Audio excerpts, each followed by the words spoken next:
السلام علیکم۔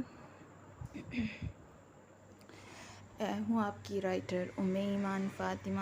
Snack pack اپ coming episode میں تیرے قربان کے ساتھ حاضر ہوئی ہوں۔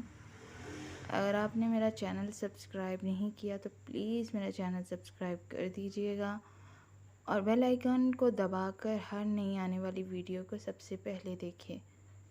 اب ہم چلتے ہیں اپنی نیکسٹ ایپیسوڈ کے پرومو کی جانب۔ عالیار نے سامنے بیٹھی دشمن جاں پہ نگاہیں ٹکا دی۔ دل چاہ رہا تھا اس کا نقاب ہٹا کر اس کا چہرہ دیکھے، مگر وہ اپنی کسی بھی قسم کی دیوانگی اور بیتابی کو ظاہر نہیں کرنا چاہتا تھا۔ اس نے ایمل کو انتقام کے لیے اپوائنٹ کیا تھا اور وہ اسے تڑپتا دیکھنا چاہتا تھا۔ آج سے کچھ دن پہلے جب امیرہ ملک اور ایمل خان کے ڈاکومنٹ سامنے آئے تو وہ کتنی دیر بے یقینی سے دیکھتا رہا، اور پھر اس نے ان دونوں کو اپنی برانچ میں پرسنل اسسٹنٹ رکھنے کا فیصلہ کیا۔ سر، میرا کام مکمل ہو گیا ہے، میں جاؤں؟ اس نے اپنی کلائی پہ لگی ہوئی واچ پر ٹائم دیکھتے ہوئے نگاہیں جھکائے پوچھا۔ نہیں، میں یہاں عشاء ٹائم تک ہوتا ہوں تو آپ میرے ساتھ تب تک رہیں گی۔ ابھی سب جانے والے ہیں تو اس کے بعد آپ یہاں سے سیدھی کچن میں جائیں اور میرے لیے کافی بنا کر لائیں گی۔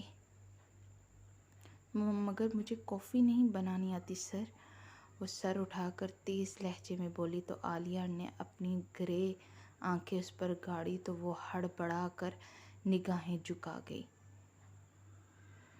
نیٹ سے دیکھ لیجئے اور بنا لیجئے، اور بہتر ہوگا کہ آئندہ سے آپ یہ سب سیکھ کر آئیں، کیونکہ مجھے نکمے قسم کے لوگ بالکل پسند نہیں ہیں، عالیہ نے لہجے میں سختی لاتے ہوئے کہا تو وہ سر جھکا کر انگلیاں چٹکانے لگی۔ پھر 5 بجے سارا سٹاف جا چکا تھا تو وہ اسے کافی بنانے کا کہہ کر لیپ ٹاپ پہ مصروف ہو گیا۔ وہ اٹھ کر گئی تو کچھ دیر بعد وہ بھی اس کے پیچھے کچن میں چلا آیا۔ وہ شیلف پر ٹیک لگائے کھڑا اسے دیکھنے لگا۔ وہ کنفیوزڈ سی کھڑی انگلیاں چٹکا رہی تھی۔ آج پہلی اور آخری بار آپ کو یہ کافی بنانا سکھاؤں گا اور اس کے بعد آپ بنا پوچھے روز بنائیں گی، عالیہ نے اس کے ہاتھ سے مگ پکڑتے ہوئے کہا اور کافی پھینٹنے لگا۔ اگر آپ نے میرا چینل سبسکرائب نہیں کیا تو پلیز میرا چینل سبسکرائب کر دیجیے گا۔ اب ہم چلتے ہیں اپنے دوسرے سین کی جانب۔ گاڑی ایک کلب کے سامنے رکی تو ابیحا اندر داخل ہوئی۔ فرینڈ کے ساتھ بیٹھ کر اس نے ڈرگس لی اور پھر سگریٹ سلگا کر اس نے لبوں سے لگایا ہی تھا کہ سامنے سے داخل ہوتے شاہ زیب کو دیکھ کر ساکت رہ گئی۔ اف، لگتا ڈرگس کا اثر ہو گیا۔ وہ اسے اپنا وہم سمجھ کر بڑبڑائی اور زور سے آنکھیں مسل کر اس نے دوبارہ سامنے دیکھا تو وہ ابھی بھی سامنے موجود تھا اور اس کی نگاہیں ادھر ادھر کسی کو تلاش کر رہی تھی۔ پھر وہ لڑکھڑاتے قدموں سے اٹھی اور اس کی طرف بڑھنے لگی۔ وہ اس کے پاس پہنچی تو وہ پیٹھ کیے موبائل پہ مصروف تھا۔ اس نے کندھے پہ ہاتھ رکھا اور وہ مڑا اور اس کے چہرے پہ عجیب بے یقینی بھرے تاثرات تھے۔ ابیحا نے بے اختیار اس کے وجیح چہرے کو چھوا اور اسی وقت شاہ زیب نے بھی اس کے چہرے کو چھوا تو وہ اپنے دماغ پہ چھانے والی غنودگی کو سر جھٹک کر ہٹانے لگی۔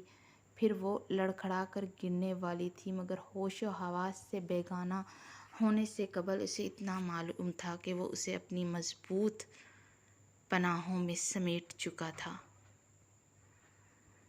اگر آپ نے میرا چینل سبسکرائب نہیں کیا تو پلیز میرا چینل سبسکرائب کر دیجیے گا۔ اب ہم چلتے ہیں اپنے نیکسٹ سین کی جانب۔ سین نمبر 3۔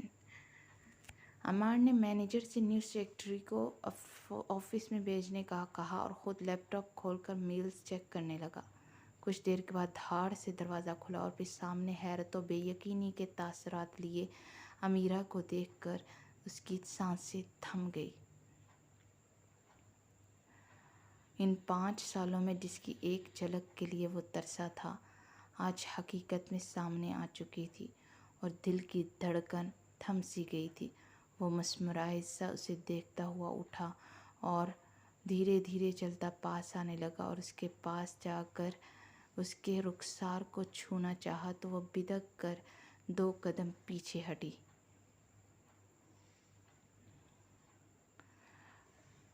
اوہ، آدھے گھنٹے سے سوچ رہی تھی کہ اتنا گھٹیا کام کون کر سکتا ہے۔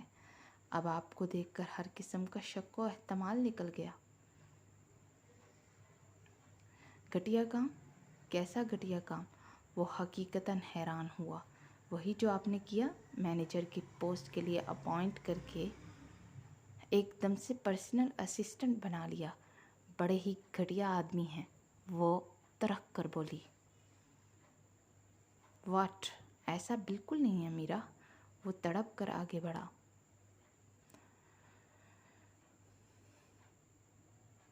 دور دور رہ کر بات کیجیے، وہ ہاتھ اٹھا کر اسے روکتے ہوئے بولی۔ تم بہت خوبصورت ہو گئی ہو، عمار کے منہ سے بے اختیار نکلا تو اس کی آنکھوں سے جیسے شعلے نکلنے لگے۔ اپنی حد میں رہیے مسٹر افندی، اور ہاں، جو کانٹریکٹ دھوکے سے سائن کروایا آپ نے، اس کے بعد آپ مزید میری نظروں میں گر چکے ہیں۔ اب میں ان 6 مہینوں میں کام ضرور کروں گی، لیکن اگر آپ نے مجھے پریشان کیا تو میں جان سے مار ڈالوں گی آپ کو، وہ بگڑے ہوئے لہجے میں بولی۔ عمار تو اس کے 6 مہینے اس آفس میں ہونے کا سن کر جیسے خوشی سے پاگل ہونے کو تھا۔ جی تو یہ آج اسی سنیک پیک پہ گزارا کر لیجئے، کیونکہ میرے سے آج کل بالکل بھی کچھ نہیں لکھا جا رہا۔ یہ دن کیسے گزرتے ہیں وہی عورت جان سکتی ہے جو اس حالت سے گزری ہے نا۔ بات پہ بات آج کل غصہ بھی آ رہا ہے، موڈ بھی خراب ہو رہا ہے۔ ایک منٹ میں کوئی موڈ ہوتا ہے تو دوسرے پل میرا موڈ اور مزید خراب ہوا ہوتا ہے۔ آج صبح سے موڈ خراب تھا تو ایک ہی صرف سین ہی لکھ سکی ہوں۔ ابھی ایپیسوڈ لکھنی باقی ہے اور وہ رات کو بیٹھ کر لکھوں گی، تو اب وہ ایپیسوڈ لکھتی ہوں یا پھر رات کو بیٹھ کر لکھوں گی اور کل اپلوڈ ضرور ہو جائے گی۔ تب تک کے لیے اجازت، اللہ حافظ۔